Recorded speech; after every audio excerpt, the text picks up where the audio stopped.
morning, just in time for the morning momentum. Brace yourselves for a comprehensive rundown of the top stories making the headlines this morning. As usual, this is a daily compendium of local and international news, human interest stories, current affairs, and expert opinion. Use the hashtag The Morning Momentum at Younib Media TV at Alfonsoh Albakwekwe. My name is Alfonsoh Ouma. Let's take a look at the top stories making the headlines on the Standard paper this morning.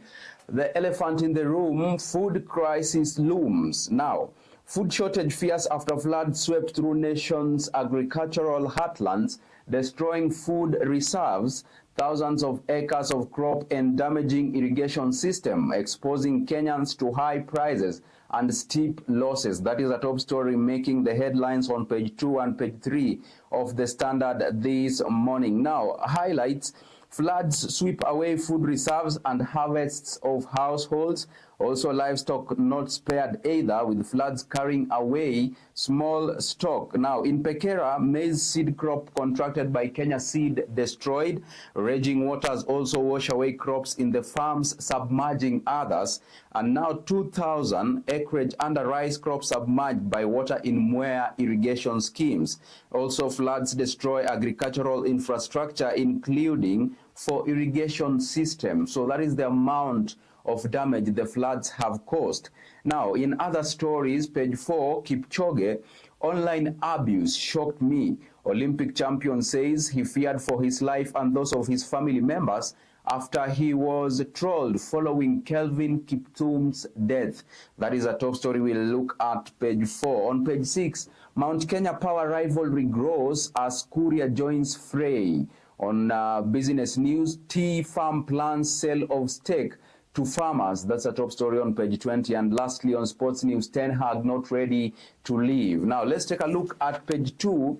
Farmers warn of total crop failure thanks to heavy rains, flooding. Now, they are urgently requesting government assistance to recover from the losses. The cost of food is expected to soar due to the widespread destruction. More of those insights on page 2. Now, deluge of death. It's a dog's life for those living in camps and shelters. There is fear of disease outbreaks in the camps as residents still grapple with rains. Women and children bear the heaviest brunt as a result of the flooding. That is a top story on page 3. Still on page 3 on matters education, teachers, parents warn against long schools closure. Education stakeholders are pressing the government to call a meeting to devise a strategy for sustaining learning amid the ongoing floods. More of those insights are augmented for you on page 3 of the Standard this morning. Let's take a look at page 4. Kipchoge, trolling scared me. I lost friends. Now, Marathon Star says a social media campaign after Kiptum's death was his worst moment. Two-time Olympic champion narrates how he lost friends and his trust in people. You want to catch up with more of that story on page 4 of the Standard this morning. Also on page 4, how toxic social media obstructs athletes. Now, minutes to midnight on February 11th, the tragic news that a road accident had killed marathon world record holder Kelvin Kiptum and his coach Gervais Hakizimana broke millions of fans in Kenya and across the world were in disbelief. Eliud Kipchoge, the world's most decorated marathoner, who will be eyeing third consecutive title at the 2024 Paris Olympics, took to social media to mourn the 24-year-old star. Now, you want to catch up with more of that on page 4. Let's take a look at page 6. Gachagua reaches out to Azimio's Karua and Kioni. Now, Mount Kenya Azimio leaders, backed by 13 small parties, planning Limuru 3 meeting. DP asks opposition leaders from the region to air their grievances through him. You want to catch up with more of those political insights on page 6 of the Standard this morning. On page 7, Linturi ouster motion officially kicks off. Motion was sponsored by Bumula MP Jack Wamboka. Linturi will be represented by lawyer Mudomi Thiankolu. More of that on page 7. Now, On page 8, court denies NCPB boss a request to stop rearrest. The High Court in Nairobi has dismissed a plea by embattled National Cereals and Produce Board Chief Executive Joseph Kimote not to be arrested. More insights on page 8. Also, MPs grill company bosses over bags in fertilizer scam. Committee was led by Tigania West MP John Mutunga. An extra 1,544 bags were used to pack the fake input. Now, on page 10, Kibor's widow claims she's on the verge of eviction. Now, UNITA claims stepchildren unlawfully evicted her and her children from her Cabernes matrimonial home. She further accused the respondents of threatening her and freezing bank accounts that held funds meant for her children's maintenance. More of those insights are beefed up for you on page 10. On page 12 of the Standard this morning, it's all about the expert opinion. Now, state is killing political parties by starving them of funding. Now, the William Ruto-led regime has once again exposed its duplicity that is fast becoming a trademark. It would, with one side of the mouth, shout for all to hear how it is committed to enhancing democracy. More of those opinions on page 12. On page 13, it's about a question: should floods be declared a national disaster? Should floods be declared a national disaster? Now, Caroline Muya says yes, the sooner that happens, the better for all. On the contrary, Romeo Titus says no, government has not been overwhelmed. Now, I want you to be part of this conversation and tell us your sentiments in as far as this question is concerned. Should floods be declared a national disaster? We'll be taking a look at your sentiments amid this broadcast. Now, let's shift gears and take a look at other stories. Now, we have the Standard Enterprise beefed up for you inside the Standard this morning. Why manufacturers want 5-year tax break on SME loans. Now, more of those insights are shaded for you on the Standard Enterprise this morning. Let's take a look at page 17. Sakaja grilled over expertise of staff in firefighting team. Now, 2 staff are said to have studied theology. Others studied library studies and travels and tours, respectively. Now, Nairobi Governor Johnson Sakaja was on Monday grilled on the qualifications of some employees at City Hall. Sakaja, who was appearing before Senate's County Public Accounts Committee, chaired by Homa Bay Senator Moses Kajwang, was accompanied by Chief Officer for Disaster Management, Bramwell Simiyu. You want to catch up with more of those insights on page 17 of the Standard this morning. On page 18, court orders Kenya Power to pay company 50 million shillings for trespassing. Now, Kenya Power claimed the power lines were on public land. Company had sought 637 million shillings as compensation. On page 19, state climbs down on research funding. Government admits it can't commit 2% of GDP as promised. Innovation Agency calls on private sector to fund the deficit. You want to catch up with more of those insights on page 19 of the Standard this morning. Now, let us shift gears and take a look at business news. UK tea giant Lipton to sell 15% stake to local farmers in deal.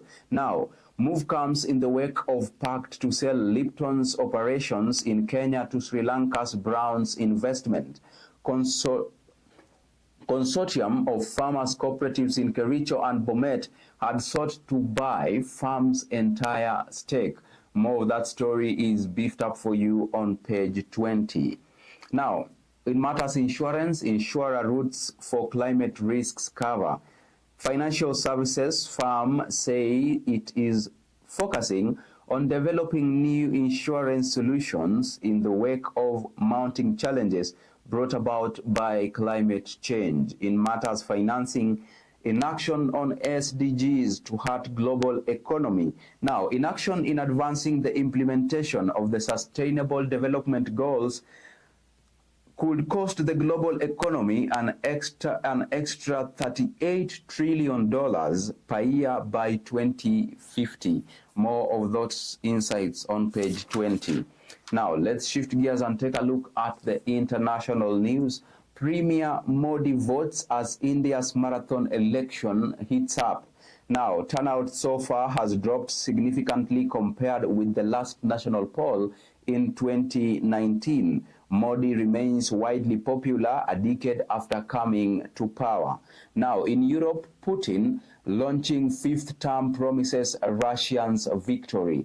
President Vladimir Putin vowed at a lavish inauguration yesterday to deliver victory to Russians, embarking on a record-breaking fifth term with more power than ever. You want to catch up with more of that on page 22. In Africa, region reviews gaps in safety for nuclear material. Now, countries in Southern and Eastern Africa are meeting to discuss means and ways of improving the safety of nuclear and radioactive material, especially during transportation. More of those insights are beefed up for you on page 23. In South Africa, rescuers search for survivors in deadly building collapse.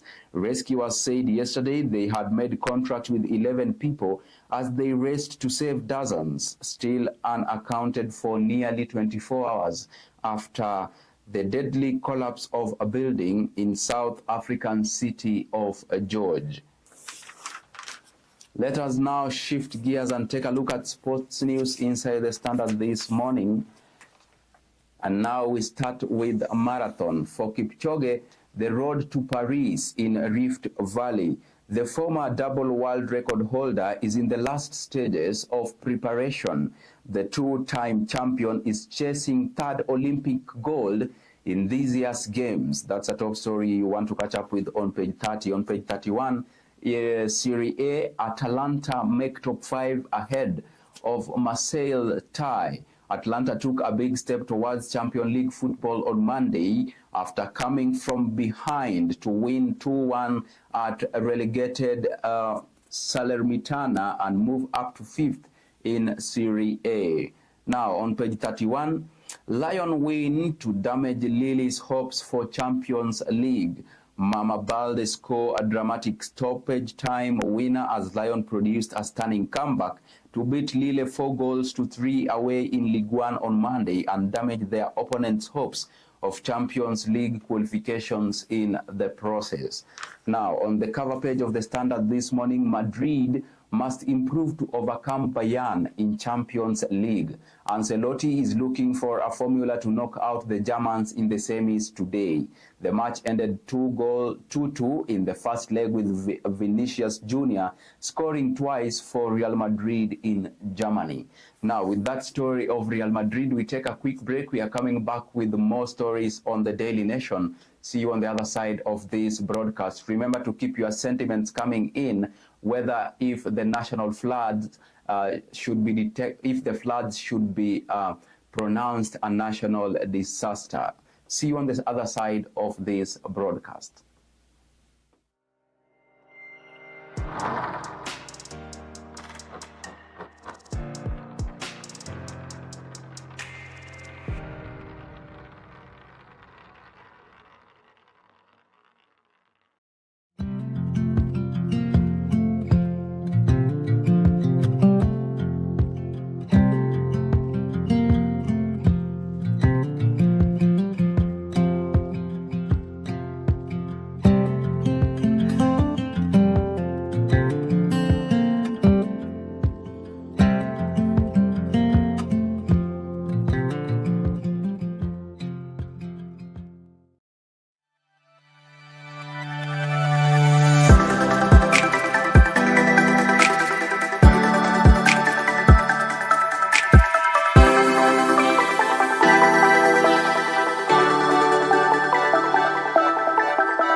Welcome back to the Morning Momentum. If you are just joining the conversation, you are rolling with the host with the most. My name is Alfonsoh Ouma. Before we took our break, we asked a question, which is our big Q today. Should the floods be declared a national disaster? Now, we have some few sentiments that have already come in, and let's take a look at them. Now, Elvis Dosso says it's essential to declare floods a national disaster to ensure affected areas receive urgent and coordinated assistance. Now, thank you so much, Elvis, for that. William Okello says declaring floods a national disaster shows the government's commitment to prioritizing relief efforts and supporting affected communities. Thank you so much, William. Now, we have Ada Achieng, who says by declaring floods a national disaster, we can access more resources and funding to help those in need. Now, we also have Evelyn Wanjiru, who says it's heartbreaking to see the devastation caused by floods. Declaring it a national disaster is the right step towards providing immediate relief. Thank you so much, Evelyn. Continue sending in your sentiments. We'll be sampling them in the middle of this broadcast. Now, let us take a look at the top stories making the headlines on the Daily Nation this morning. The elephant in the room, floods plague. Now, cholera outbreak as state confirms 34 cases. Epidemic threat, the unrelenting rains pounding several parts of the country have brought death and devastation upon many families and caused massive destruction of property and public infrastructure. But yesterday's confirmation of cholera cases in Tana River County, in addition to the floods and the ongoing doctor strike, may just ignite a perfect storm in the country. That is a story we'll catch up with on page 6 and page 7 of the Daily Nation. In other news, class divide between academies and public schools. Now, the indefinite postponement of the reopening of schools has exposed a wide class divide where children from humble backgrounds and who majorly attend public schools are going without learning, as their counterparts from well-to-do families attend classes virtually. That is a top story also on page 4. On page 2, review outdated defilement law demand activists. Now, this comes after a man who was convicted and sentenced to 20 years imprisonment for defiling a 15-year-old girl was set free after the High Court ruled he ought to have benefited from his defense that he believed the minor was an adult due to her body size. Now, on page 3, pastor questioned over 600 million shillings, fake foreign jobs scam. Controversial city pastor James Wanjohi wanted for allegedly conning hundreds of unemployed youths in a fake job scam has finally presented himself for the police for questioning. In international news, Russia's Putin sworn in for new 6-year term. In power as a president or prime minister since 1999, President Vladimir Putin is locked in a confrontation with Western countries he accuses of using Ukraine as a vehicle to try to dismember Russia. That is beefed up for you on page 27. Let us take a look at page 2. Now, activists want law reviewed to seal loophole sex pets used to avoid jail. Dambala had been accused of defiling the 15-year-old girl on March 22, 2020 in Garsen, Tana River County.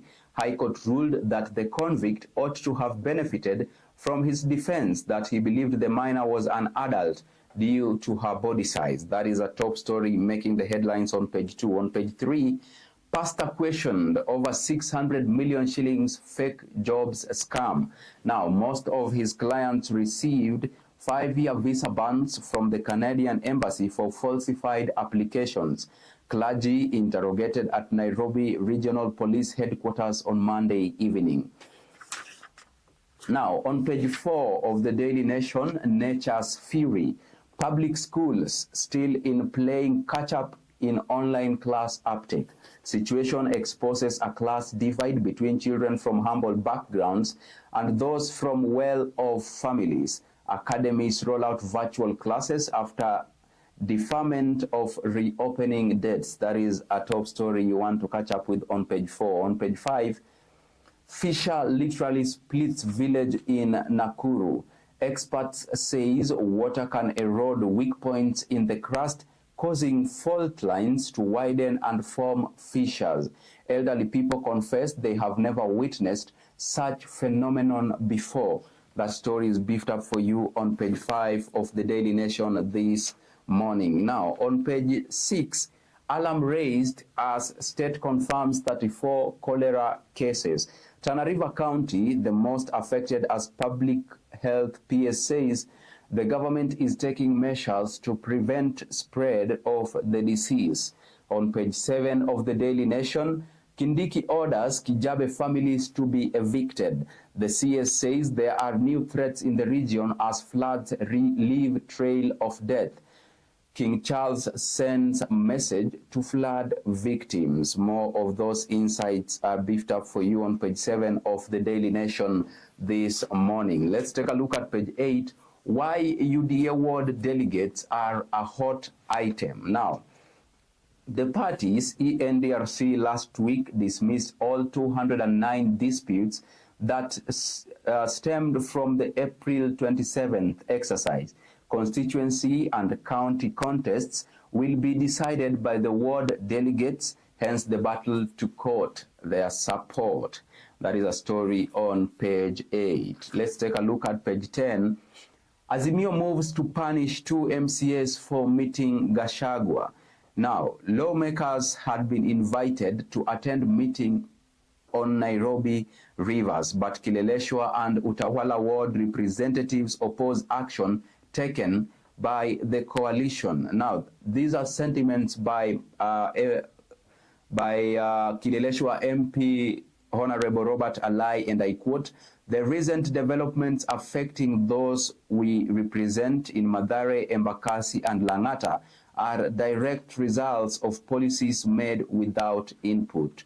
You want to catch up with more of those insights on page 10. Let's take a look at page 12. My life is in danger, says MP Azlin Turi ouster trial begins. Committee assures both parties that it shall conduct an impartial hearing. Wamboka claims he is being followed by unmarked cars, but vows to press on. That's a story you want to catch up with on page 12 of the Daily Nation this morning. Let's take a look at page 14. Wairia's wife, brother face graft charges in 351 million case. Waigwe freed on 1 million shillings cash bail to be mentioned with that of her husband. Waigwe and Kiama deny 7 counts, including money laundering and conspiracy to defraud. That's the top story you want to catch up with on page 14 of the Daily Nation this morning. On page 16, we cannot waste the opportunity to save Kenyan smokers' lives. Proposed graphic health warnings on nicotine pouches and vapes are misleading and do not reflect the scientific evidence that supports the use of these safer products. You want to catch up with more of those insights of Kenyan smokers' lives on page 16. Let's move on swiftly and now shift gears to the expert opinion inside the Daily Nation. Adopt healthier approach on public doctors' strike. As at its core, the crisis is a moral imperative that demands swift and decisive action. You want to catch up with more of those insights on page 18. Let's take a look at page 19. Business ecosystem looking up.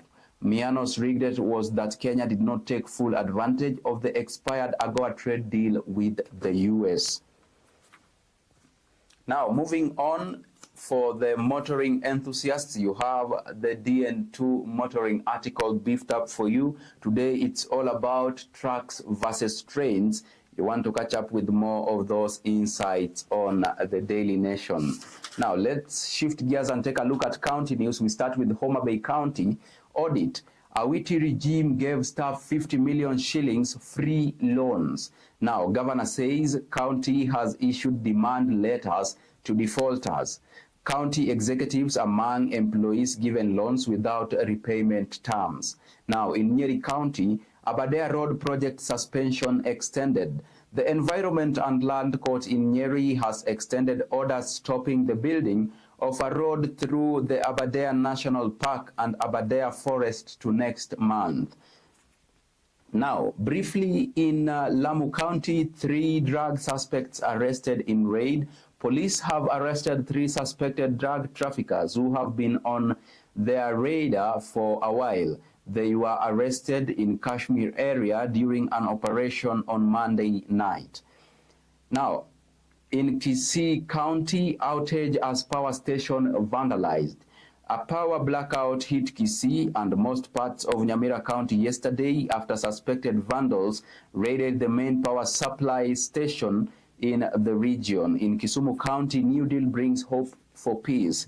Governor Anyang' Nyong'o and his Kericho counterpart Eric Mutai have signed a peace deal that could put an end to frequent border clashes. You want to catch up with more of those insights on page 23.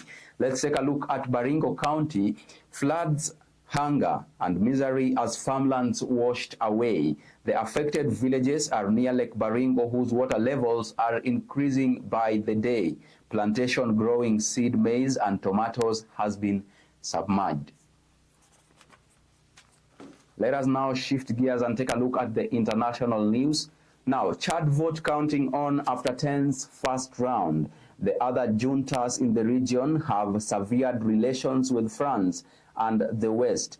Deby took over the reins after his father was killed by rebels in 2021. You want to catch up with more of those insights on page 26. Now, briefly, in Dodoma cyclone, Suluhu orders a response. Tanzanian President Samia Suluhu has ordered authorities to take emergency response in areas affected by tropical cyclone Hidaya.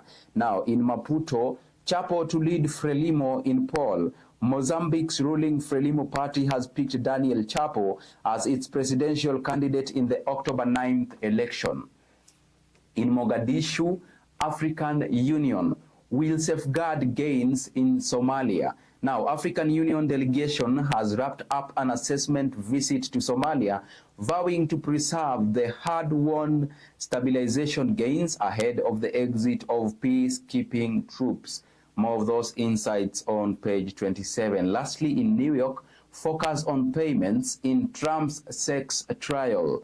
Prosecutors in Donald Trump's trial were expected to call more witnesses on Tuesday as they built on their argument that he was responsible for recovering up a harsh money payment to an adult film star in the run-up to the 2016 election. You want to catch up with more of those insights on page 27. In Russia, Putin sworn in for new 6-year term. Russia to start practicing the deployment of tactical nuclear weapons.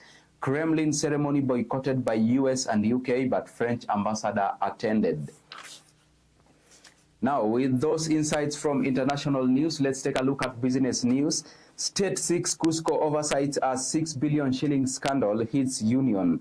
Cusco has 4,168 members and holds deposits estimated at 18.9 billion Kenya shillings. Now, homeowners in a fix as KCB auctions 78 Great Wall apartments. KCB Bank has put up for sale 78 two-bedroom apartments at Great Wall Gardens in Athi River over a loan of 1.9 billion shillings borrowed by the developer Edman Property Limited. Also in other news, drone technology steals show at Fertilizer and Soil Summit. Now, RC Corner Drone Solutions Business Development Manager Ajmal Aziz looks at DJ Agras T50 drone on display at the African Fertilizer Soil Health Summit at the KICC.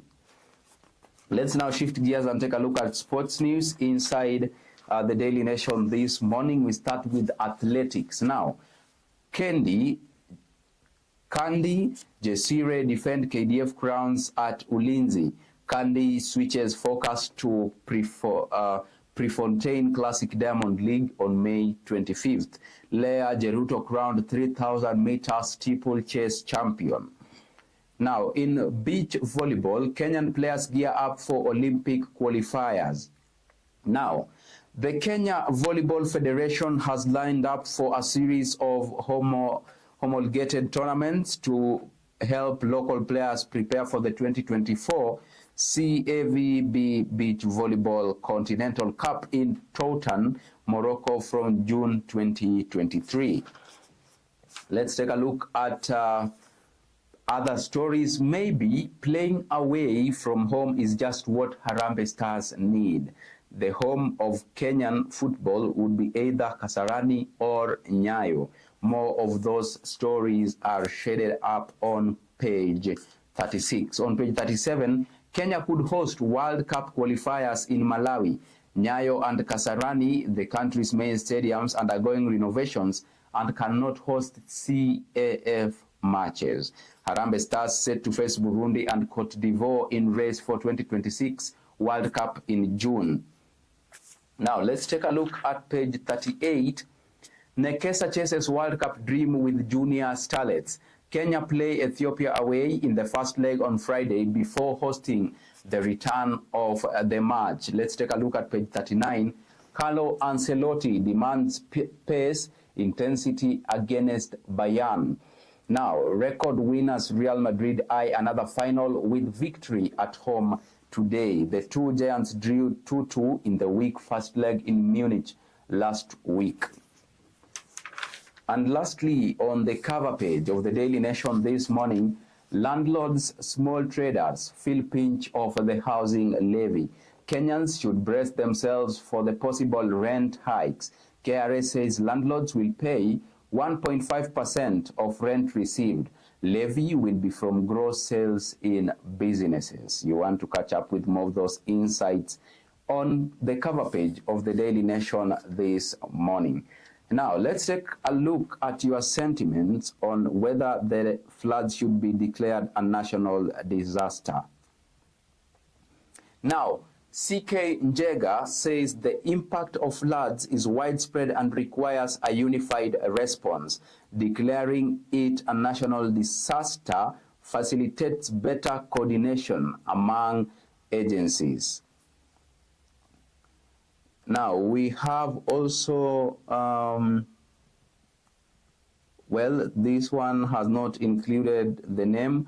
Declaring floods a national disaster allows for faster deployment of emergency services to aid to save lives and protect property. All right, Patrick Kimatu says it's time for the government to acknowledge the severity of the situation and declare floods a national disaster to expedite recovery efforts. Thank you so much, Patrick. Now, we also have Muganda Victor, who says, as we witness the devastation caused by floods, declaring it a national disaster is imperative to mitigate further suffering. Thank you so much, Muganda, for your sentiments. Now, as we conclude, we also have Steve Ouma, who says support for declaring floods a national disaster is crucial. It will enable more effective response and recovery efforts to help those in distress. Thank you so much, Steve, for your sentiments. Now, with that, we come to an end of today's session of the Morning Momentum. Thank you so much for choosing to stay with Younib TV, particularly the Morning Momentum. And by extension, many thanks to all those who made this broadcast a success. The Chief Controller, Anifa, Kavira. My name is Alfonsoh Ouma. See you tomorrow, same time, same place. Until then, do have a beautiful Wednesday.